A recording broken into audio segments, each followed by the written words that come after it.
Ladies and gentlemen, welcome back to Cerberus Gaming. Today we're going to be exploring the new Titan Leg exotics, the Path of Burning Steps, in detail.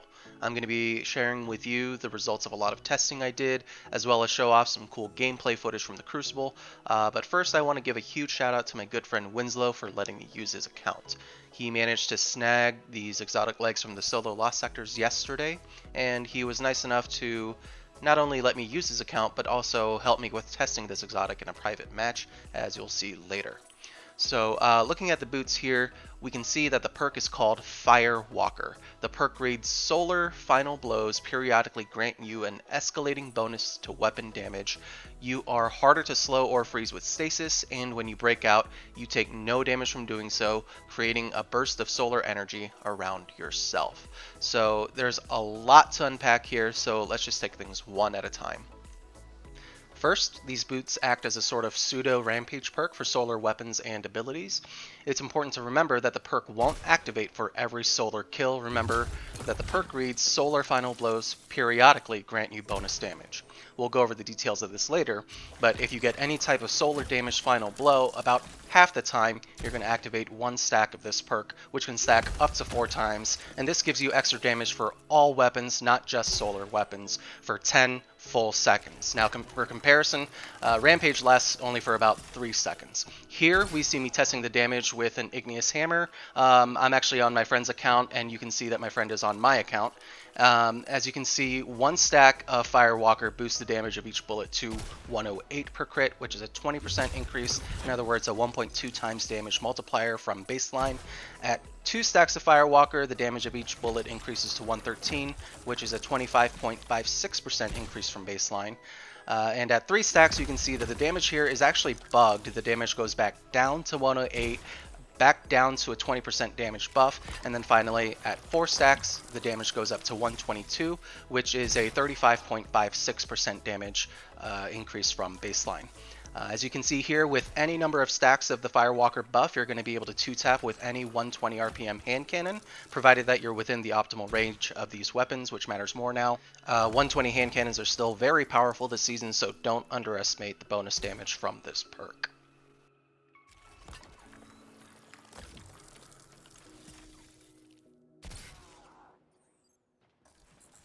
Now, let's talk about the proc rate of this perk when using solar weapons and abilities.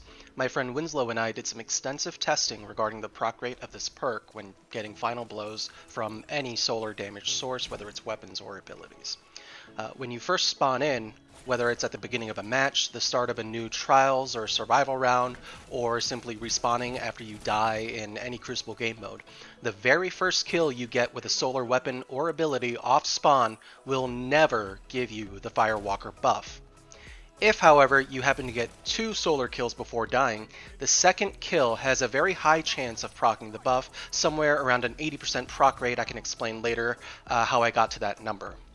If you happen to not get the buff to proc after your second solar kill, the third solar kill is essentially guaranteed to proc it. In our testing, we were never able to go more than 2 solar kills without getting the buff to proc, and we did 75 consecutive kills, and we were never able to go more than 2 kills without getting it to proc. On the flip side, we were also never able to get 2 back-to-back procs on 2 consecutive solar kills. You can essentially think of it as the game keeping track of your solar kills, sort of keeping a solar kill counter, if you will. You usually need 2, but occasionally 3 solar damage kills without dying, and then the buff will proc.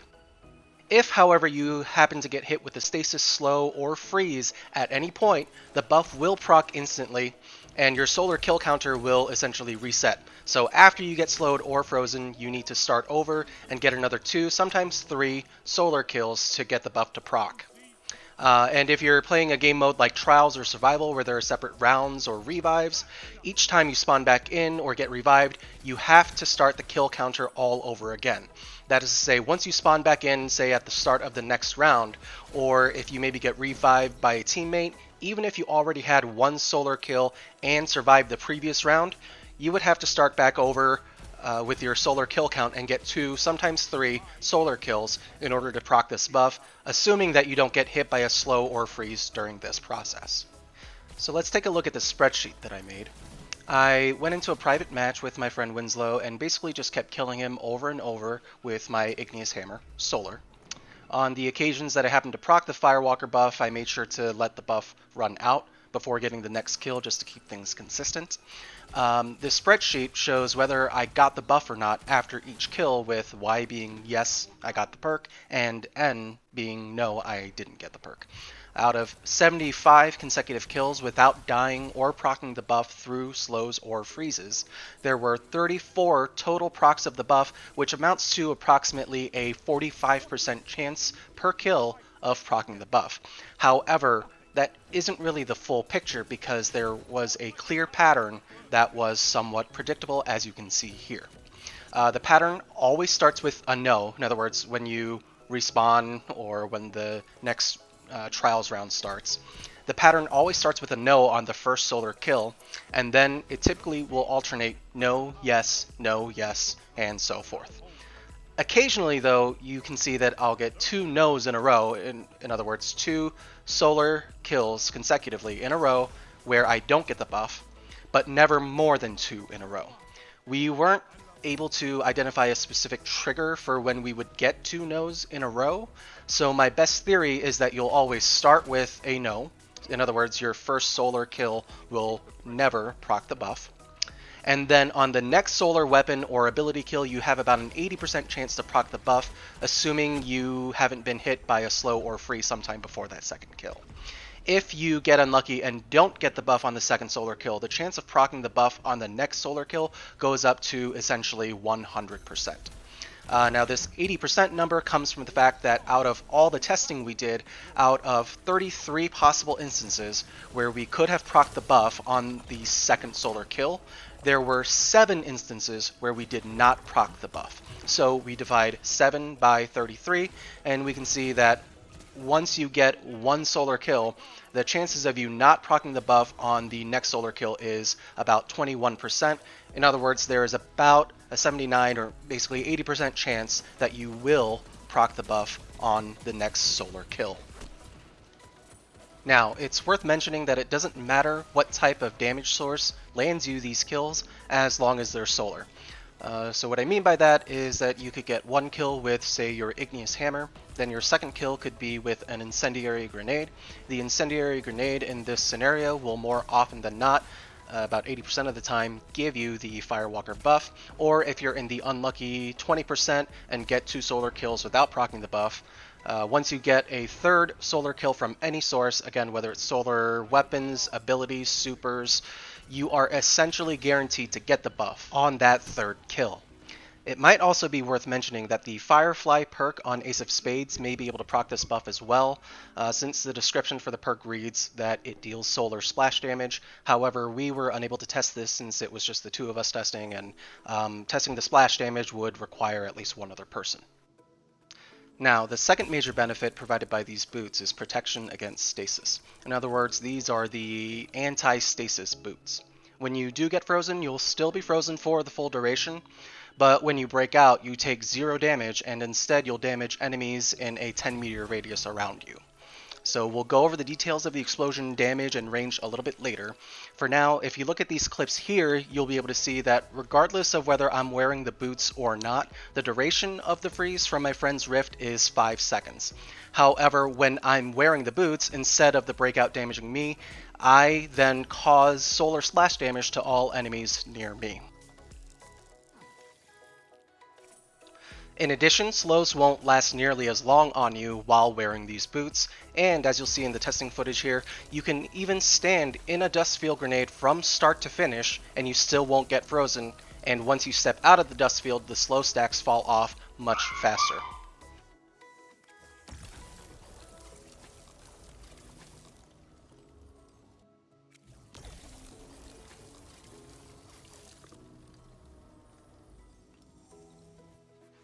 Now let's talk a little bit about the solar explosion that occurs whenever you break out of a freeze. We performed damage testing with Firewalker stacks 1 through 4 at point blank range, and we also tested what the damage of the explosion would be at the edge of the explosion range. At point blank range, as you can see on screen, Firewalker times 1 caused 78 damage. Firewalker times 2 caused 87 damage, times 3 caused 104 damage, and finally Firewalker times 4 caused 150 damage.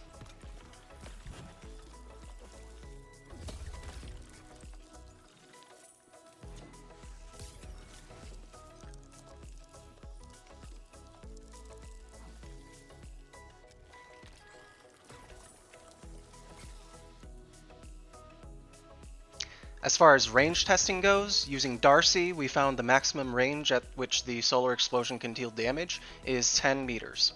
At the edge of 10 meters, Firewalker stacks 1 through 4 can cause 40, 44, 52, and 76 damage, respectively. We found a strange bug that at the very tip of the explosion's outer radius, around 10.25 meters or so, for some reason the explosion actually deals a little bit more damage than it does at 10 meters exactly. So at around 10.25 meters, Firewalker stacks 1 through 4 will actually cause 52, 58, 70, and 101 damage, respectively. Either way, the explosion deals moderately less damage at 10 meters compared to point blank. 30 seconds stand between you and victory.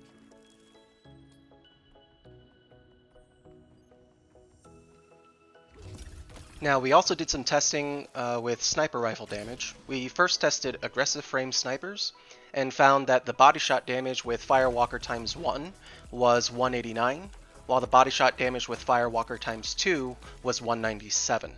This means that at 1 stack with an aggressive sniper, you can body shot Guardians at 3 resilience or lower, and at 2 stacks, you can body shot Guardians at 8 resilience or lower. We also tested adaptive frame snipers, but found that even at 4 stacks of Firewalker, body shot damage is only 177, meaning adaptive snipers are unable to one-shot body shot with this perk alone. Now let's discuss some recommended loadouts while using this exotic. Obviously, you need to be on a Titan to utilize this exotic, and at the time of this video's upload, the meta for Titans is heavily centered around Stasis.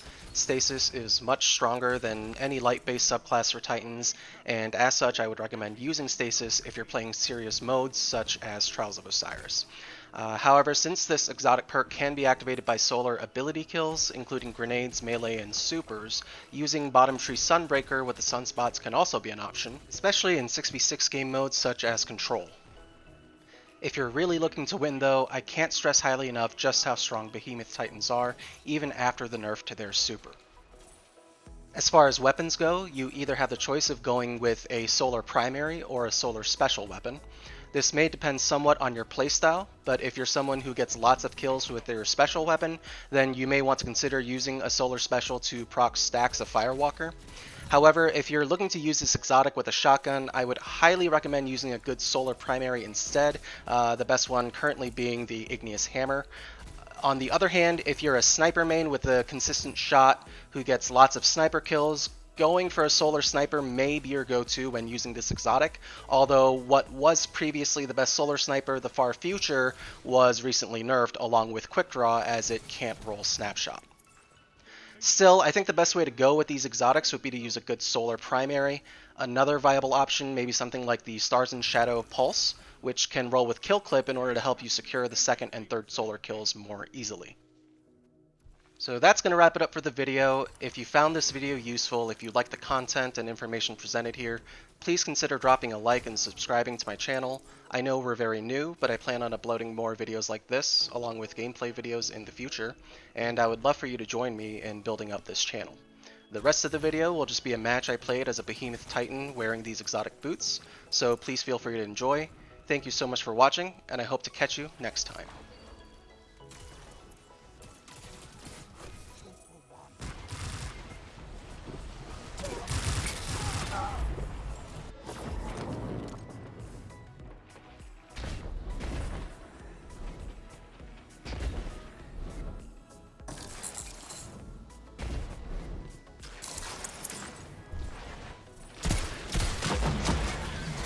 That's why we have fire teams.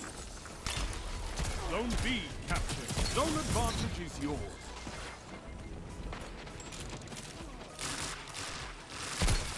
You wage war like a true Titan. down.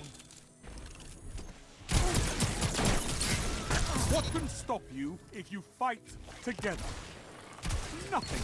2 for 1.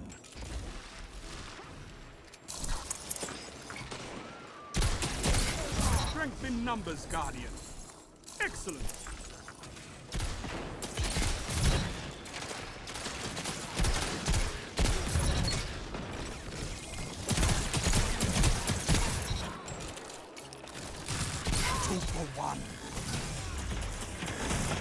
That's why we have fire teams.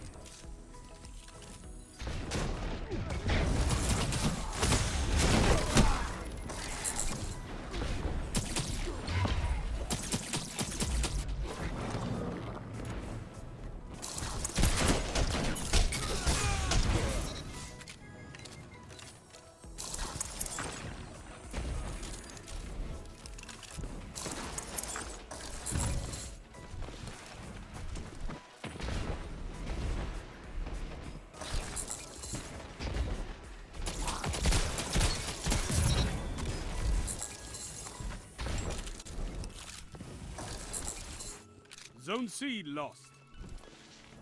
Zone A captured. You have zone advantage.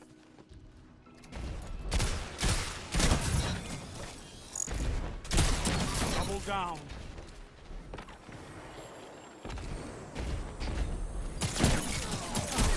Zone B lost.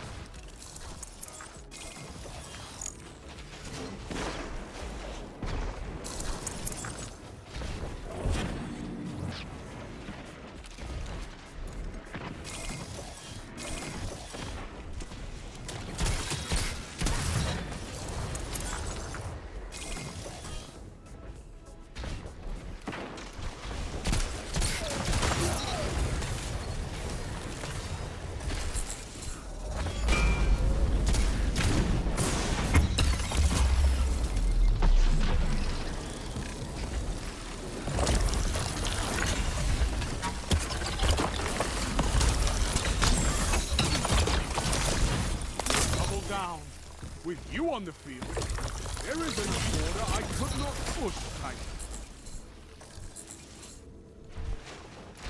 Zone B captured. You have advantage.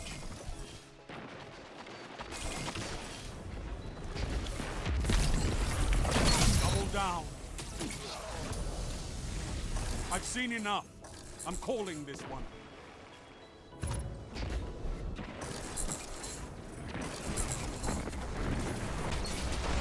Sound tactics bring victory. Strength in numbers, Guardian. Excellent. Zones controlled. Targets eliminated. Nice work.